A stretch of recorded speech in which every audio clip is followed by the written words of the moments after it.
Здраво, јас сум Јована Сотировска и денеска ќе ви раскажувам за случките во книгата Патувањата со моето семејство од Мари Луис Геј и Дејвид Хомел. Кога ќе го слушнам зборот одмор, веднаш си помислувам на плажа, сонце, топла вода, убави хотели, базени, па дури и Дизниленд.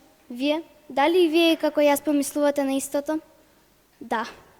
Но не и родителите на двете братчиња, кои што се впрочем и главни ликови во оваа книга. За нив, вистински одмор е посета на некоја дива, далечна дестинација, каде што никој друг не оди.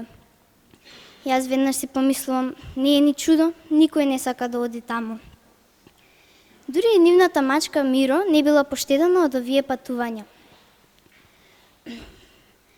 За среќа или несреќа, климата во автомобилот престанала да работи, па на мачката Миро не е било добро од жештината.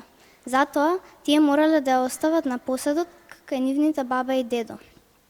На едно од патувањата, наместо во Дизниленд, Флорида, ова семејство се одлучило да оди да патува кон мочуриштето Оке Феноке. Таму тие одлучиле да веслаат со својата кану. Во својото кану тие го понеле мал фрижидер, а во малиот фрижидер имало ручек.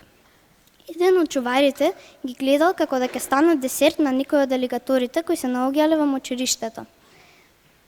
А пак другиот чувар им кажал дека треба да ги изедат своите сендвичи и во случај да не им се допаѓаат, никако да не ги фрлаат во водата, да не ги фрлаат од чаметот во водата. Ако сакате да знаете за другите авантури на ова семејство и дали тие биле прогултани од алигаторите во мочуриштето Оке Феноке во Флорида, прочитајте книгата Патувањата со моето семејство од Мари Луис Геј и Дејвид Хомел.